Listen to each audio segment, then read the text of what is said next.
when are we going to get back to our real ministry? When will we get back to what we're supposed to be doing, announcing the good news?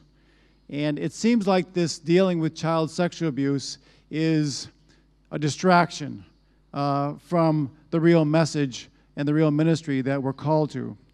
But I would say rather that this is an important part of our ministry, that I think this is really what the Holy Spirit is calling us to. I believe the Holy Spirit is really calling us to make this part of our ministry and our work. Okay, now it's working. Okay. No. Okay. Yeah. One of the problems with the way the church has dealt with this issue is that society has really forced the church to deal with this issue. Society is really forcing the church to, the media covers these things, the government pressures the church, and around the world, it's really the public that is forcing the church to deal with these issues. Okay, I think we're ready.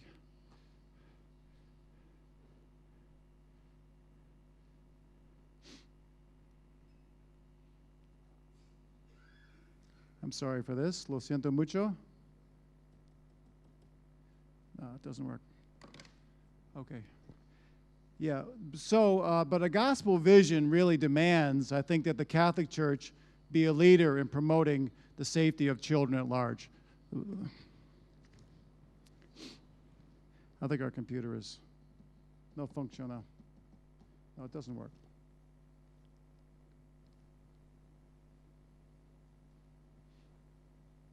Okay.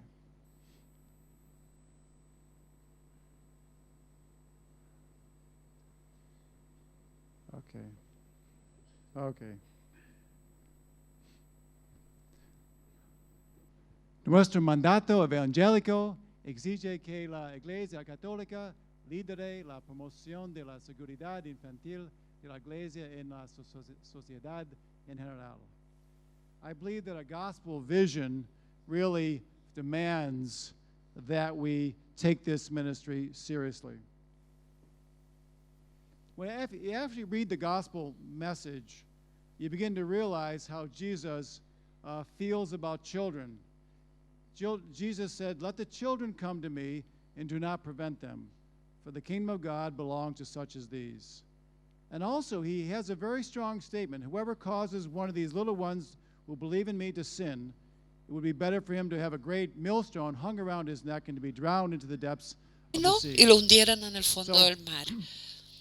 Y creo que la Iglesia está llamada a ser una promotora, una abogada, una defensora de los niños. Nosotros debemos ser quienes le enseñen y llamen a la sociedad a enfrentar este delito tan espantoso. Lamentablemente, en el pasado fue que la sociedad nos dijo a nosotros, Iglesia, que abordáramos el problema, en vez del contrario. Nosotros debiéramos haber sido los profetas, la voz de las víctimas, haber limpiado nuestra propia iglesia respecto del abuso sexual, pero exigirle a la sociedad que hiciera lo mismo. Pero hoy la iglesia no se percibe como esta, no se ve percibida como la voz de las víctimas. Y si queremos ser iglesia en este problema, debemos transformarnos en la voz de las víctimas y exigirle a la sociedad que intervenga y apoye a los niños. Pero hoy, en este momento, no estamos ahí. Este problema no es un problema de hoy, porque aunque ha emergido públicamente, ha estado permanentemente acá. Cuando veo que hubo en el concilio de Elvira en el 309, después de Cristo, dice que abusan sexualmente de niños no habrán de recibir la comunión ni al final de sus días. Entonces, hace más de 700, 800 años atrás, había el mismo abuso sexual de niños en España, que los padres de la iglesia, los obispos, redactaron una ley sobre esto. Cuando nos decimos, ¿qué está haciendo la sociedad? ¿Qué ha estado haciendo la iglesia por los últimos 700, 800 años en el interés de la protección de los niños? ¿Qué ocurre? ¿Cómo protege a los niños la sociedad y la iglesia contra el abuso sexual? La respuesta es nada. En los últimos 700, 800 años no hemos hecho nada en este problema. Creo que es el momento en que el Espíritu Santo nos llama a que hagamos algo. No es un problema nuevo, pero es el momento en que hagamos algo positivo y real para los niños. Cuando nosotros hablamos de la prevención y de trabajar en el abuso, tenemos el problema a tres niveles. Podemos ayudar a la víctima, podemos proteger más a los niños, asegurarnos que los niños estén conscientes y estén seguros. Podemos trabajar también con los abusadores mejor, trabajar mejor y que ellos estén en un ambiente más seguro. Pero también tenemos que preguntarnos respecto de todo el sistema. Podemos cambiar el contexto, el entorno. Y esto es lo que la Iglesia y el Santo Padre tratan de hacer. Cambiar todo el contexto para que la Iglesia Católica y la sociedad sean unos lugares seguros para los niños. Cuando la sociedad dice no al abuso sexual infantil, cuando la sociedad dice no lo toleraremos más, cambiamos todo el sistema. Y eso es lo que tratamos de hacer, cambiar el sistema. Ya porque la Iglesia no es el resguardo seguro para los abusadores de niños. Y la sociedad y antes la iglesia han sido un lugar de protección para los abusadores. No más. Eso no puede ser más, ni en la sociedad ni en la iglesia.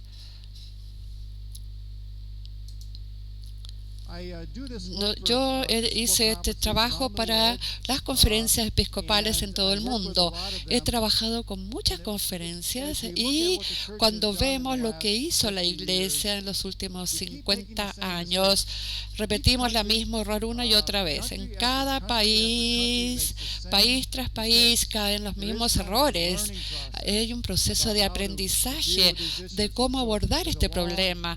Hay un proceso de aprendizaje muy largo. Estados Unidos ha pasado por esto en unos 30 años. Y yo lo que quiero hacer con las conferencias es que no todos pasan absolutamente por el mismo proceso de aprendizaje largo y penoso.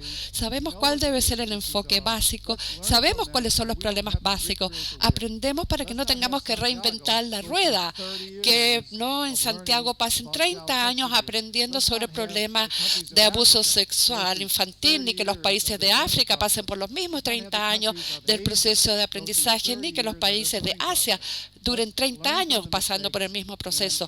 Aprendamos de nuestros errores y que los lugares sean más seguros lo más rápido posible. El primer error básico es no escuchar a las víctimas y dejarse manipular por los abusadores. Uno de los puntos fue cuando los obispos empezaron a escuchar la voz de las víctimas. Dado la estructura de la iglesia, cuando hay una acusación, nosotros escuchamos más al abusador.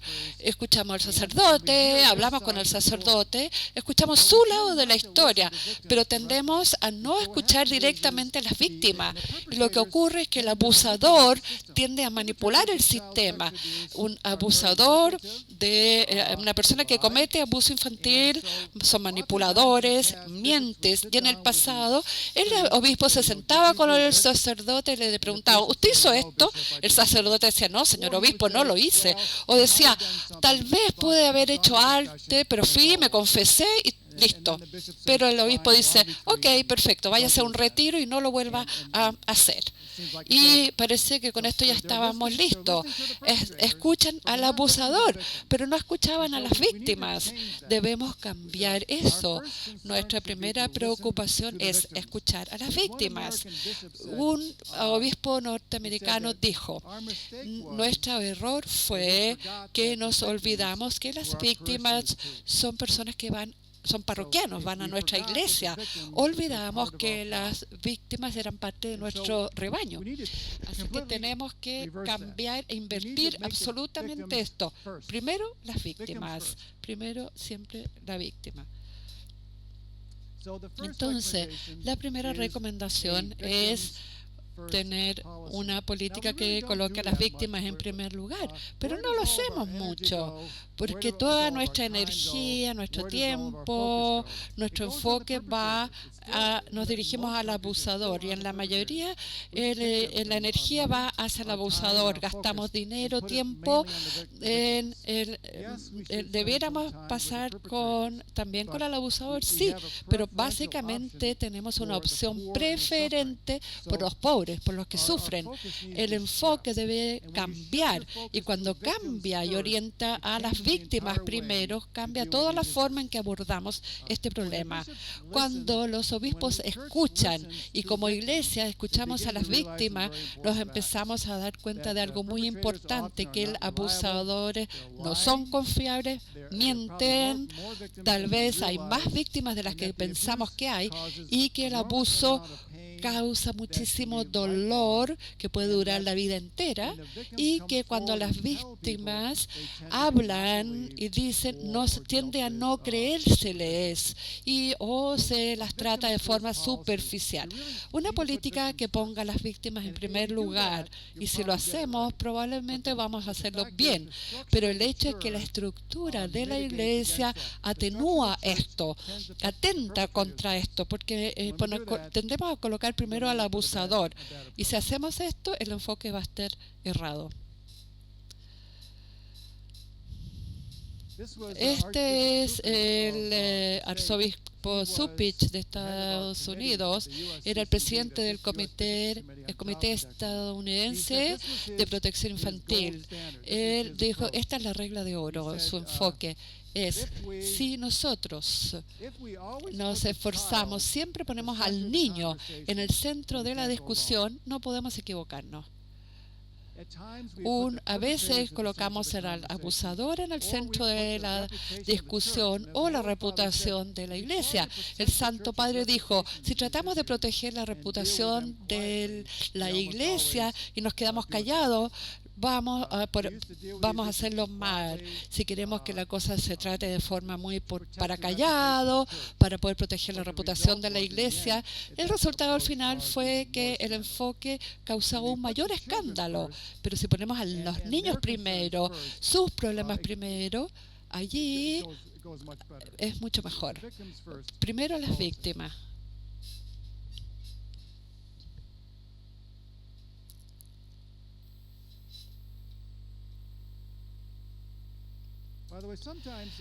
A veces nosotros pasamos un periodo en Estados Unidos en que la iglesia actuó como abogado, donde los abogados administraban el sistema y le decían a los obispos, usted no puede reunirse con las víctimas porque le van a llevar a los tribunales de justicia y no se puede hacer ni esto ni lo demás allá. Los obispos y la iglesia se distanciaron, no tenían contacto con las víctimas, y el resultado es que el enfoque se transformó en un enfoque legal del problema, a la defensiva y legal. Pero cuando uno se pone defensiva y legal, es que las víctimas se sienten que nadie los escucha. Las víctimas se acercan a la iglesia y se enfrentan a un muro de resistencia. Cuando la iglesia actúa como un abogado, ellos se sienten que nadie los escucha, revictimizados y dolidos. ¿Qué hacen? Cuando la iglesia no escucha, cuando se sienten que la iglesia se opone y no los escucha, ¿qué hace la víctima? ¿Qué hace? Van y le hacen un juicio a la diócesis. Irónicamente, la iglesia trató de protegerse, y lo que ocurrió es que les hacían aún más juicio y demanda. Esperaban una respuesta pastoral de la iglesia, que el sacerdote, el obispo actuaran como pastores. Ahora, lo que intentan hacer los obispos de Estados Unidos es ser más pastorales ahora, reunirse con las víctimas más dar cierta sanación desde la diócesis, una respuesta compasiva, porque las víctimas quieren ser escuchadas, aceptadas y quieren compasión, sentir. Y si no lo hacemos, las víctimas se revictimizan. Se revictimiza a la víctima por la iglesia, es una segunda herida. Y ustedes debieran saber que de todas las acusaciones que hemos recibido, de la mayoría de las 90, más del 90% hay cierta verdad, tienen ciertos visos de verdad. Es raro que hagan falsas acusaciones. Hay algunas, pero son escasas. A veces las personas no se damos cuenta porque es difícil incluso que las víctimas hablen y revelen su historia. Así que no hay demasiada ganancia en ella de denunciar y dar su historia. Así que se requiere mucha valentía y el número de denuncias falsas son pocas.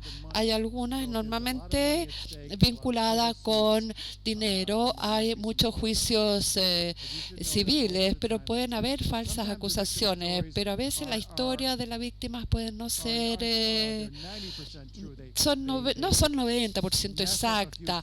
Hay cierta confusión de detalles, especialmente si el abuso ocurrió hace 20 o 30 años atrás. Confunden un poco los detalles, pero sí existió el abuso. Esa es la verdad. Así que hablando en general, si una víctima habla, es probablemente y denuncia, probablemente es cierto. Tal vez el error más común que hacen las personas que han trabajado recién con abusadores sexuales de niños es dejarse engañar por el abusador. Y esto vale para los psicólogos, vale para la iglesia. Porque si alguna vez, por ejemplo, han trabajado con alcohólicos, los alcohólicos son muy manipuladores. Si he trabajado, manipulan mucho a los alcohólicos. Los abusadores de niños son como los alcohólicos, pero 10 veces peor, 10 veces más difícil de trabajar con ellos, 10 veces más difícil, más manipuladores. Y nosotros encontramos que son muy manipuladores, se sientan y mienten. Tuve un sacerdote, yo lo estaba evaluando y él con la cara así, pero me dijo, no lo hice. 3 días después vino y dijo, ¿sabes qué, Steven? Te estaba mintiendo, de verdad. Sí, lo hice. Y yo le dije, yo sabía. Y una de las razones por qué es tan complicado, porque a veces no solamente mienten, sino también es de parte de su sistema de negación, como los alcohólicos. Niegan el problema y se convencen ellos mismos que no tienen un problema. Se manipulan a sí mismos. Dijo, no, me tomé un par de traguitos de más y porque me caí es porque me tropecé, no porque estaba borracho, me tropecé. Y es la razón de por qué tuve el accidente, no fue porque los tragos de más, son racionalizaciones y manipulaciones. A veces un sacerdote viene a hablar con un sacerdote que ha sido un abusador y manipula el sistema completo. Dice, en la oficina del obispo, dice, me confesé, así que terminó, señor obispo, pero yo ya me confesé y terminó. O tal vez hice algo, pero él me tentó, él me agredió, él me estaba coqueteando. Hay todo tipo de manipulaciones y lo que ocurre es que el obispo me manda pura gente súper buena persona. Usted como obispo quiere ser una buena persona. El abusador manipula al sistema completo, manipula también a los psicólogos. Cuando trabajamos con abusadores, trabajamos con equipos de 3 o 4 psicólogos. Pueden manipular a 1, pueden manipular a 2, pero no van a manipular el equipo completo. Muy luego el equipo se va a dar cuenta de la verdad. Y es peligroso si y que los obispos o vicarios trabajen solos con el abusador y tomen decisiones si el hombre es culpable o no y qué hacer con él, porque los va a manipular. Y nosotros hemos sido manipulados una y otra vez. Por lo tanto, siempre tenemos que trabajar con equipos de personas que son profesionales y que saben cuál es el problema. Porque lo que tenemos en Estados Unidos es que cada obispo tiene un equipo de profesionales y cuando hay una denuncia, él debe tomar la acusación, entregarla al comité. El comité trabaja, son profesionales que están acostumbrados a trabajar con estos problemas y ellos asesoran al obispo de lo que debe hacer. Si no le da las acusaciones a este comité de expertos, usted va a hacer una mala decisión o corre el peligro y cada vez que un obispo en Estados Unidos lo ha hecho solo, normalmente comete errores. Los abusadores son manipuladores y es necesario trabajar con un equipo. La recomendación número 1. Los líderes de la iglesia no deben manejar estos casos por su cuenta. Tienen que trabajar con expertos que los asesoren y trabajar en equipo. Número 2. A veces subestimamos la prevalencia del abuso sexual infantil en la diócesis y el daño que causa. Pensábamos que las víctimas lo iban a poder superar. Bueno, ¿y qué? Si total ocurrió hace 30 años atrás, usted debe haberlo superado el abuso. Hemos encontrado que las víctimas no lo superaron, lo dura por años y el trauma era mucho mayor de lo que uno pensaba y también hay mucho más de lo que ocurre de lo que nosotros pensábamos que ocurría. Al Papa Benedicto se le preguntó por qué no fue más agresivo cuando enfrentó el problema del abuso en el arzobispado de Múnich, y el Santo Padre dijo: fue una sorpresa para mí que existiera en esa escala el abuso en Alemania. El Santo Padre dice: no, lo enfrenté antes porque no pensé que había tanto, pensé que había un caso, 2 casos, pero es que pensé que eran excepciones. Pero hemos descubierto que había mucho más de lo que nosotros creíamos. Hoy día hay muchos más casos que van a estallarnos porque los casos se han ido acumulando. Los obispos dicen: no, acá no ocurría, pero resulta que hay muchos más casos y la prensa lo va a investigar, los va a descubrir, va a estallar esto, explotar en los periódicos, en las medias, y es mucho más de lo que pensábamos. En Estados Unidos, una de cada cuatro mujeres fueron abusadas sexualmente por alguien, no sacerdotes, por alguien antes de 18 años.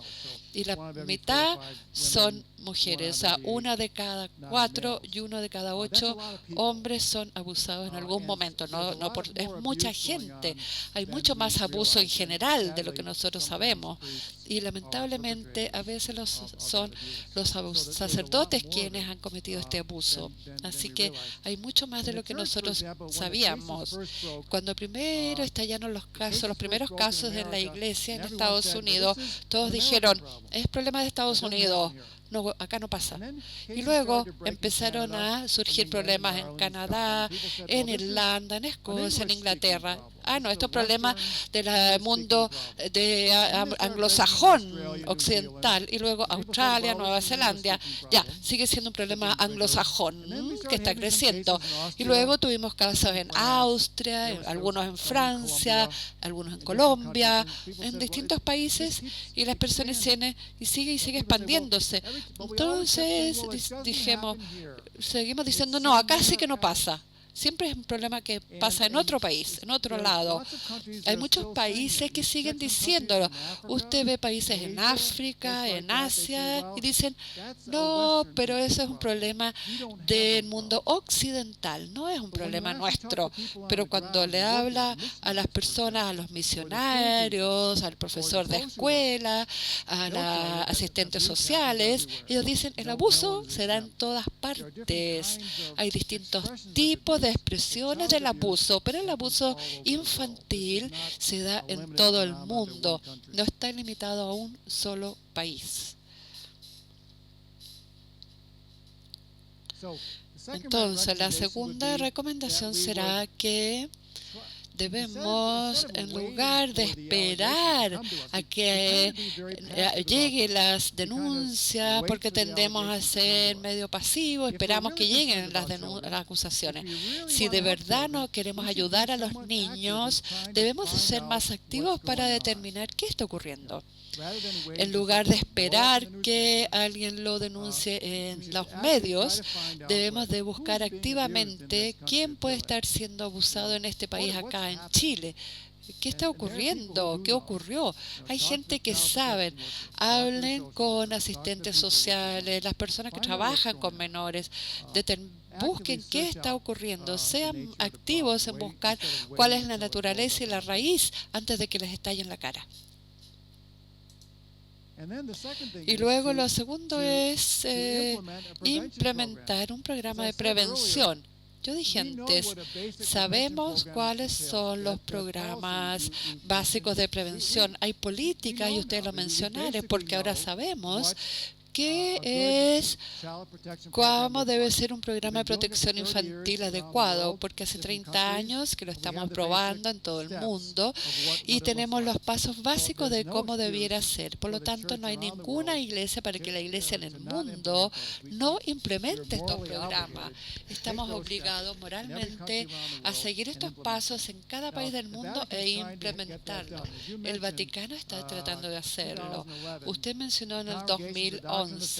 La Congregación para la Doctrina de la Fe dijo a todas las conferencias episcopales del mundo, en el verano del 2012, queremos recibir una copia del programa de prevención de cada conferencia episcopal.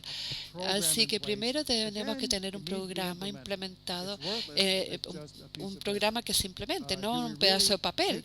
Tomamos el programa y lo debemos implementar. ¿Cambiamos nuestra cultura? ¿Cambiamos la forma de pensar de las personas?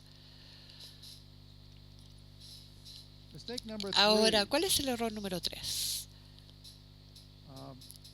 Es creer que los agresores tienen cura y dejar de ser peligroso.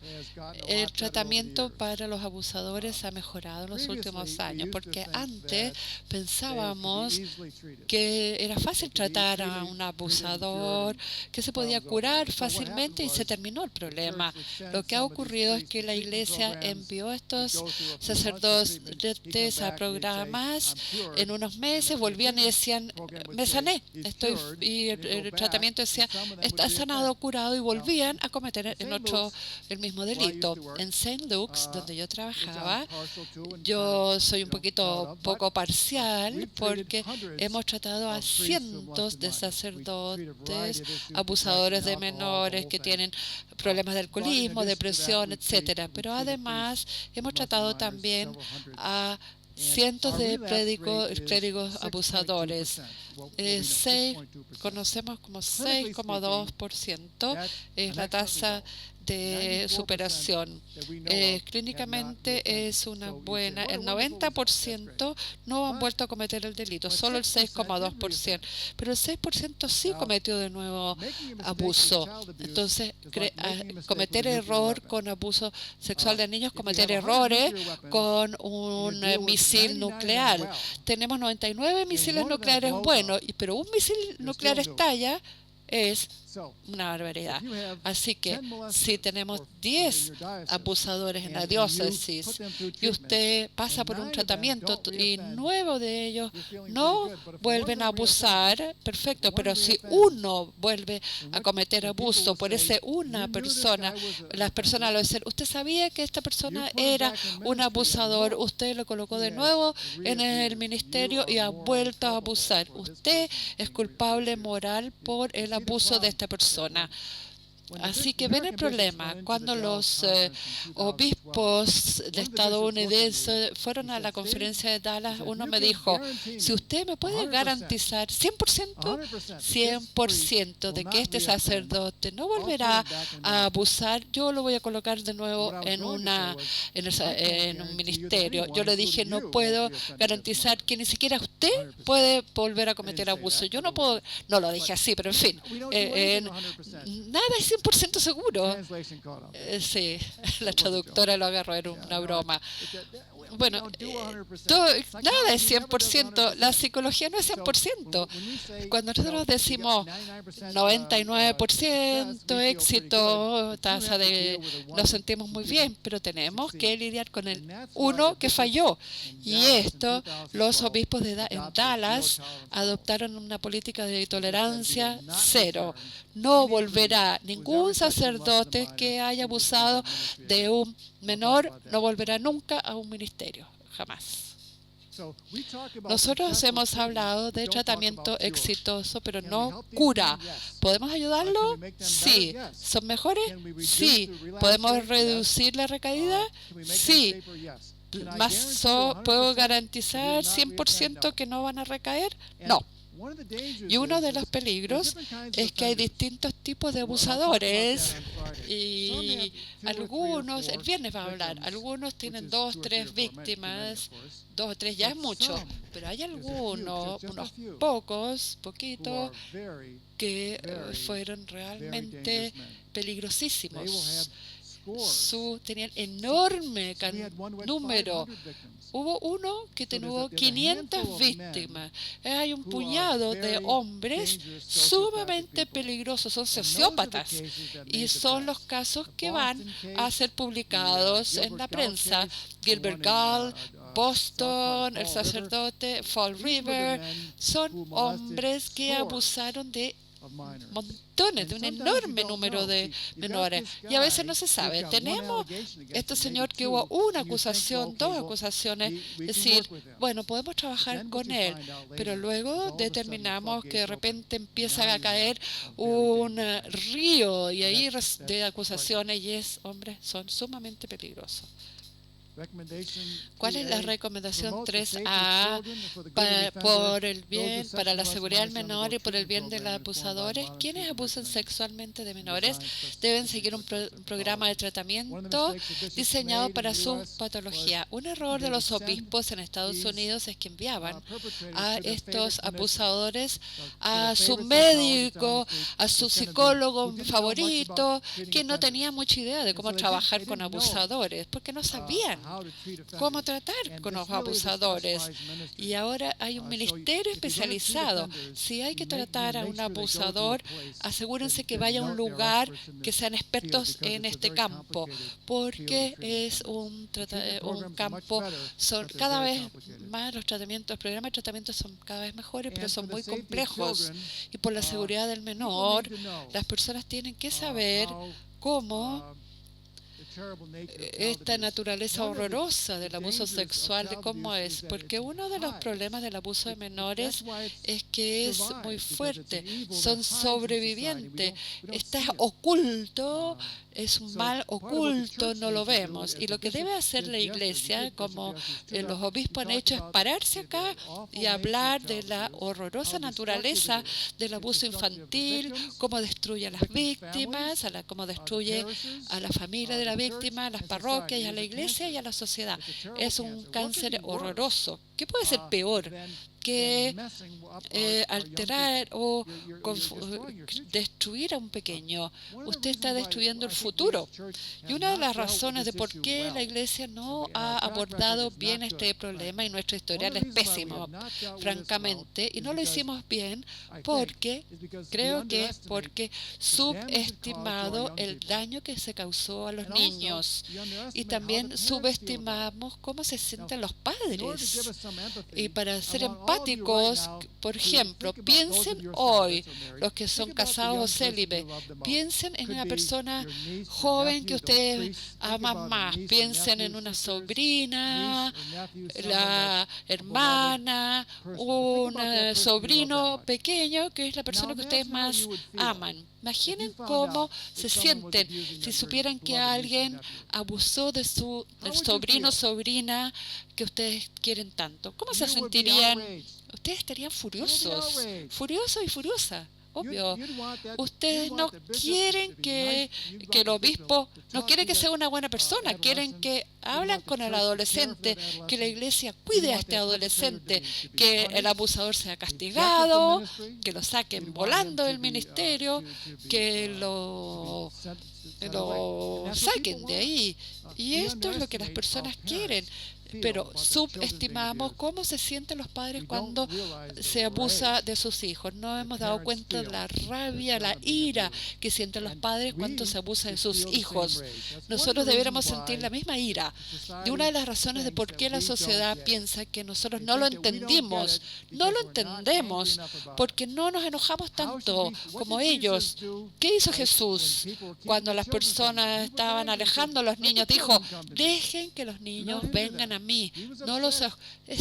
Estaba enojado porque Jesús amaba a los niños. ¿Cómo se sentiría Jesús sabiendo que los niños son abusados? Estaría absolutamente molesto y enojado. Y si fuera uno de sus discípulos el abusador, estaría fuera de sí de rabia. ¿Cómo se sentiría si la iglesia que él creó no abordó el problema bien? La verdad, estaría ya fuera de sí de rabia. La verdad, nosotros tenemos que enfurecernos. Debemos mostrar la rabia. Queremos que haya justicia y darle sanación a las víctimas, de asegurarnos de que haya un tratamiento adecuado para el abusador. Pero si no somos apasionados sobre esto, porque la verdad debiéramos enojarnos mucho. Otro error que hacemos, error número 4, es que confundimos el perdón hacia los abusadores. Muchos sacerdotes dicen, bueno, usted debe perdonarme. Usted, iglesia, cometí un pecado y usted debe perdonarme. Y de hecho, le damos la sanación y el perdón. Queremos que se confiesen, queremos que confiesen sus pecados y los perdonamos. Pero lo que quieren decir ellos es que si usted me perdonó, entonces me debe de devolver al ministerio. Usted perdóneme, señor obispo, y devuélvame al ministerio. Están confundiendo la ley canónica. El monseñor Ciclona me dijo, el ministerio es un privilegio, no es un derecho, es un privilegio. Y cuando nosotros violamos el privilegio, cuando nosotros abusamos, transgredimos, abusamos niños, transgredimos el privilegio. Y en la mayoría de los casos perdemos el privilegio a nuestro ministerio. Para todos nosotros el ministerio no es un derecho.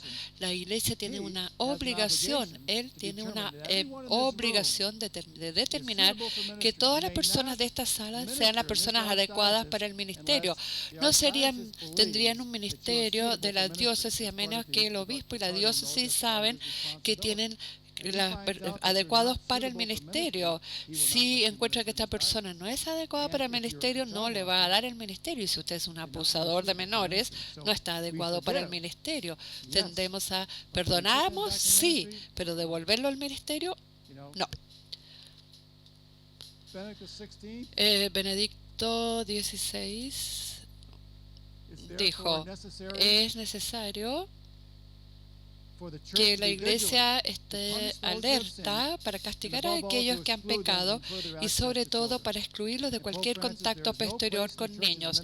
Y el Papa Francisco dijo, no hay lugar en el ministerio de la Iglesia para quienes cometan estos abusos.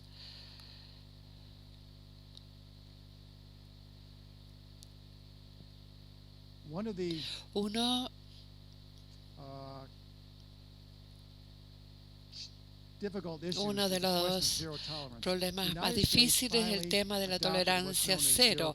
En Estados Unidos se adoptó la política de tolerancia cero y el cardenal O'Malley dijo claramente que él favorece la tolerancia cero.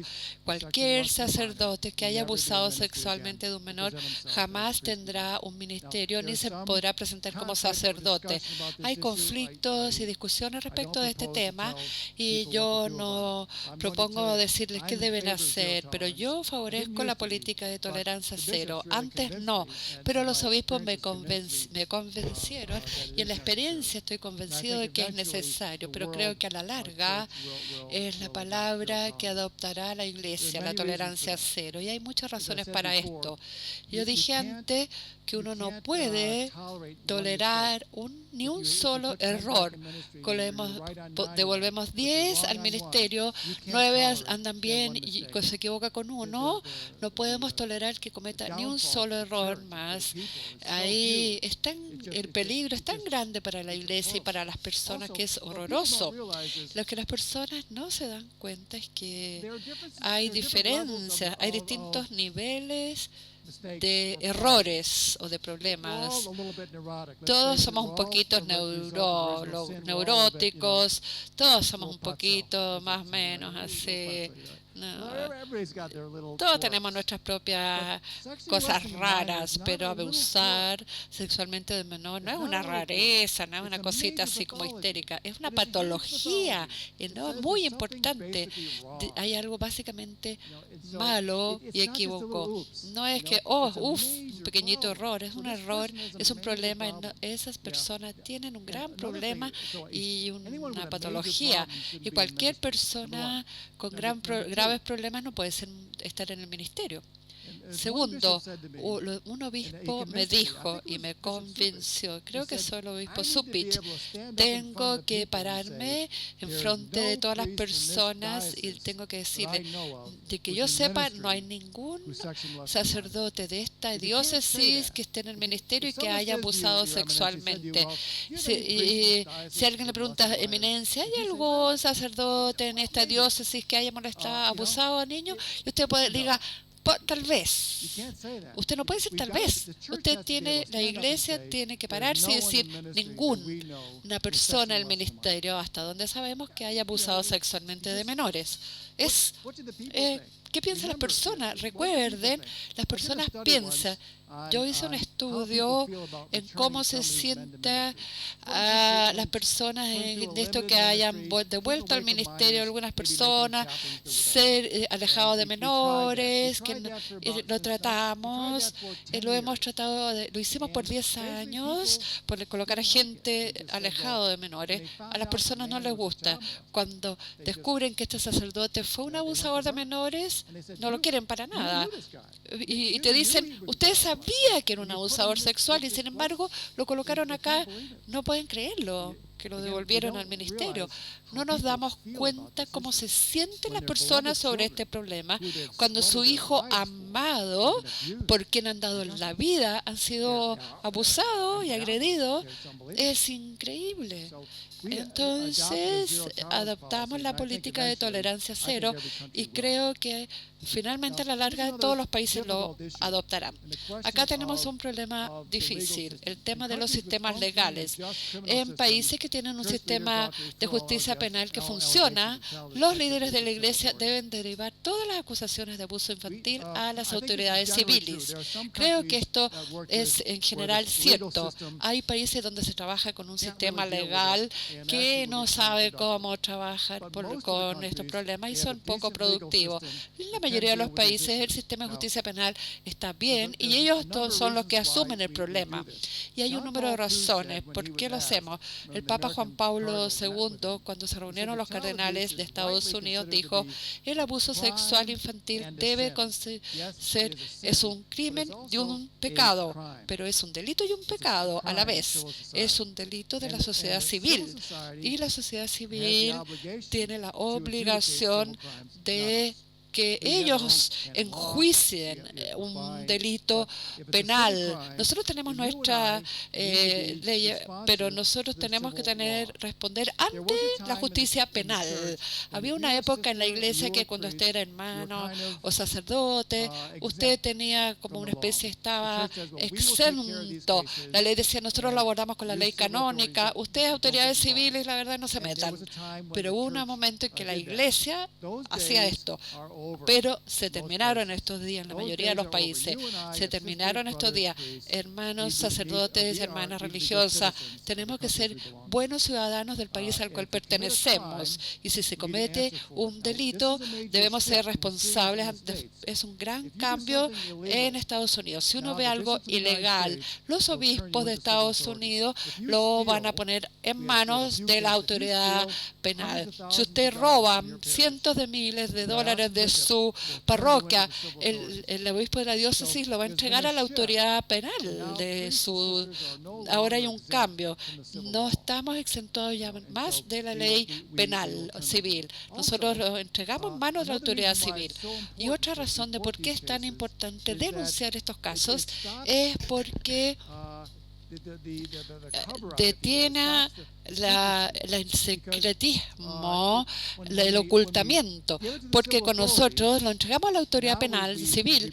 Ahora nosotros lo hemos denunciado públicamente. Estas personas ahora van a ser enjuiciados por la ley penal.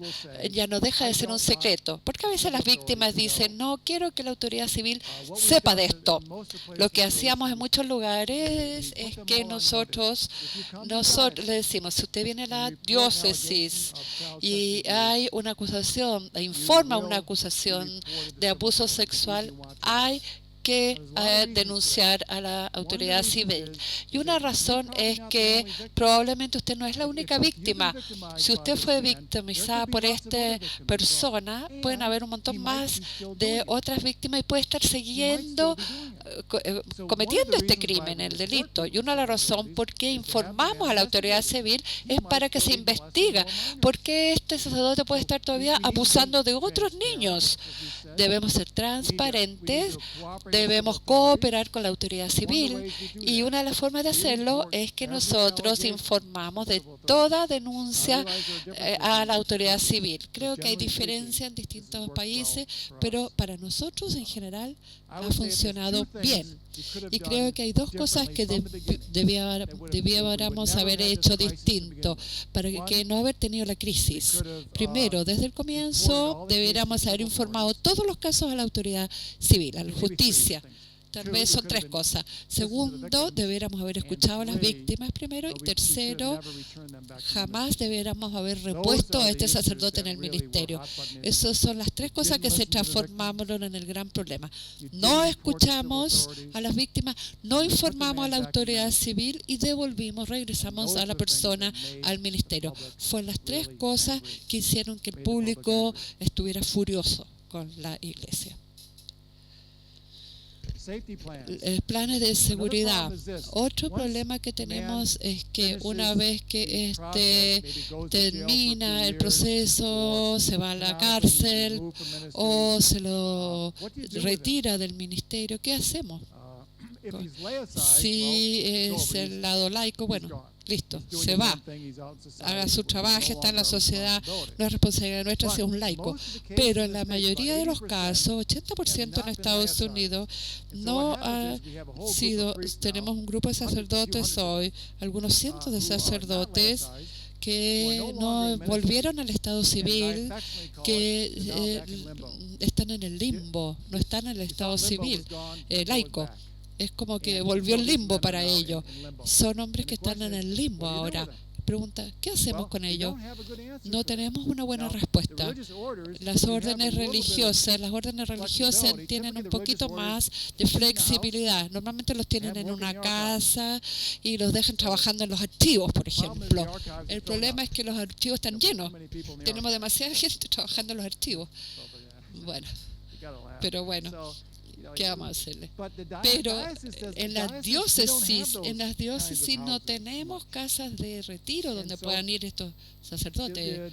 Y los obispos decidieron que sí, vamos a responsabilizarnos de estos hombres o no. Los abogados dijeron, no asuman responsabilidades por estos hombres, porque si lo hacen y recaen, le van a hacer juicio a ustedes. Pero los obispos de Estados Unidos hicieron algo muy valiente. Dijeron, no asumimos la responsabilidad de estos hombres porque es nuestra obligación moral y porque colocamos a los niños primero, queremos que los niños estén seguros. Así que están desarrollando lo que llamamos planes de seguridad. Y básicamente el plan de seguridad es que si usted, porque nosotros los pagamos de nuestro sueldo, si nosotros les pagamos los sueldos y lo apoyamos a cambio de esto, usted va a seguir esta regla. Jamás estar solo con menores, usted tiene que hacer esto, lo más allá, lo vamos a monitorear, tendrá que vivir acá, no puede trabajar en una escuela, no puede ir para allá, no puede funcionar, hacer tareas sacerdotales, una lista de acuerdos, el sacerdote lo firma, y si no, tiene que volver al estado laico. Y si no hacemos seguimiento, somos nosotros. Si usted le vamos a seguir pagando, usted tiene que obedecer estas reglas. Y todos los meses, más o menos, viene a la oficina del obispo. Hay una trabajadora, una asistente social que trabaja con estos sacerdotes y van siguiendo el plan. Decir, a ver cómo estamos acá, sigue haciendo usted esto. Lo monitorea este sacerdote. No es un plan perfecto, pero da cierta monitoreo para los abusadores.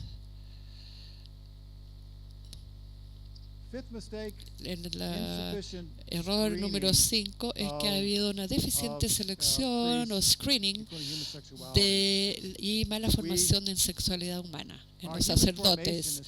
Nuestra formación humana, especialmente en sexualidad humana, era muy limitada. Y en los últimos 20 años, la Iglesia en Estados Unidos ha hecho un trabajo mucho mejor en formación humana, incluyendo sexualidad. Hablamos directamente sobre sexualidad célibe, que mencioné ayer. Y los estudios muestran que los seminarios que tienen buenos programas de formación humana tienen también menos casos de abuso. Una buena formación humana lleva a menos problemas en el futuro. Así que hacemos un mejor screening o selección y los formamos mejor. Y una de las formas de hacer la selección es darles, buscar la historia psicosexual. Un diagnóstico psicosexual. ¿Cómo podemos hacer el screening de estos hombres para saber si tienen una buena salud sexual? ¿Cómo lo hacíamos? Les damos... hay psicólogos en el proceso de selección y todo sacerdote o hermana que tiene que ser aceptada pasa por un trabajo de selección que dura un día entero, que es normal, pero ahora hemos incluido también una selección de actitud de sexualidad. Tenemos un psicólogo que habla de sexualidad de forma confidencial para asegurarnos de que tengan básicamente una sexualidad sana. Tenemos una especie de detección. Para quienes eran psicólogos clínicas, tengo un artículo que les puedo mostrar para cómo hacer un diagnóstico psicosexual de la persona. Porque finalmente creo que ustedes tienen preguntas, pero voy a terminar acá y hacer algunas preguntas. Yo diría que lo último que quisiera decir que tenemos que crear un entorno que sea seguro para los niños. Al hacer esta conferencia, aplaudo al arzobispado que haya hecho esto, a la arquidiócesis, porque en conferencias como esta son muy importantes. Aunque yo soy pésimo orador, aunque sea aburrido la charla, el mensaje está el cardenal acá, los obispos están acá, los líderes de la diócesis están aquí, y el mensaje que vamos a hacer, no vamos a tolerar más el abuso sexual infantil, y que cuando la iglesia hace eso, usted crea un entorno de darnos cuenta, que está consciente del problema, y cuando tenemos conciencia, nosotros baja la tasa de abuso sexual, porque hemos visto que ha caído fuertemente la tasa. Antes era 4% y ahora ha caído a menos de 1%. Estos programas de protección para los niños han funcionado. Esta conferencia hace la diferencia. Ustedes ya verán los resultados. Los abusadores ya se conocen. La Iglesia Católica ya deja de ser un refugio para abusadores de niños, no más. Estamos pro niños, o somos pro víctimas. Nos preocupan nuestros niños y queremos que ellos estén siempre seguros. Y este es nuestro compromiso, y es el compromiso que Jesús quisiera que tomáramos. Si hay preguntas, alguna pregunta, no tenemos mucho tiempo, pero un par de preguntas. Quisiera, una palabra que ilumine la relación que al menos en Chile se ha dado entre abuso sexual y abuso de autoridad o manipulación de la conciencia.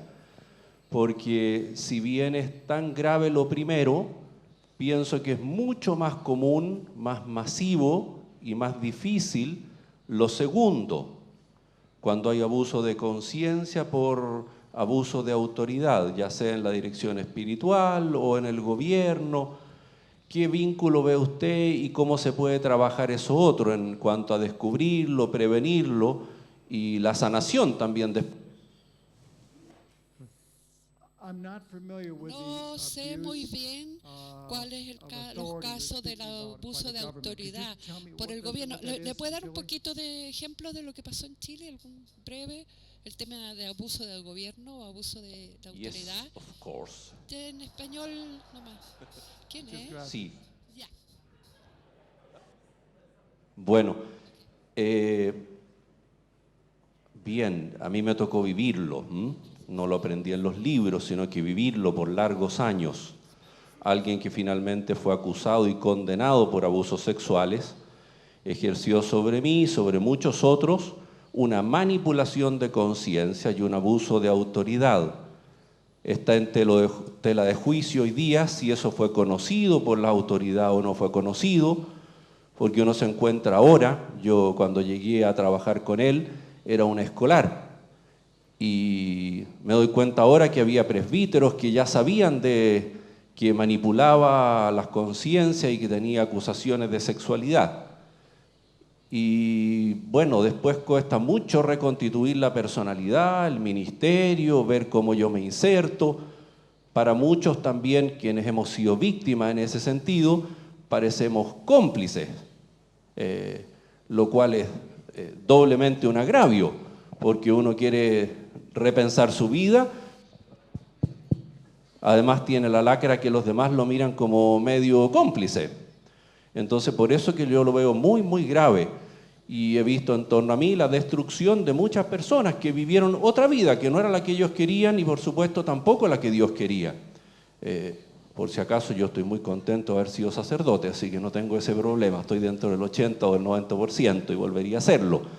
Pero tengo muchos amigos laicos que no querían la vida que tienen hoy y vivieron 30 o 40 años bajo esa hegemonía. Y claro, ahora se los mira y dice, pero ¿y cómo este guaylón grande no se dio cuenta? Pero si es que cuando llegó era un niño y lo formaron en esa escuela. Es como que usted ha aprendido inglés y yo digo, ¿y cómo no sabe hablar castellano este fulano? Viene a Chile y no sabe hablar castellano. Bueno, sí, lo educaron en el inglés, entonces piensa en inglés, hable en inglés, y yo tengo que aceptarlo en esa línea. No sé si clarifiqué. Thank you. I think I understand. Creo que sí entendí. Realmente usted está hablando de lo que llamamos abuso emocional de niños. Y realmente el abuso emocional de los niños y el abuso físico de los niños son mucho más comunes en el mundo que el abuso sexual de niños. Son tres problemas: abuso emocional, abuso físico y abuso sexual de niños. Y nosotros como iglesia nos hemos centrado tal vez mucho en el abuso sexual.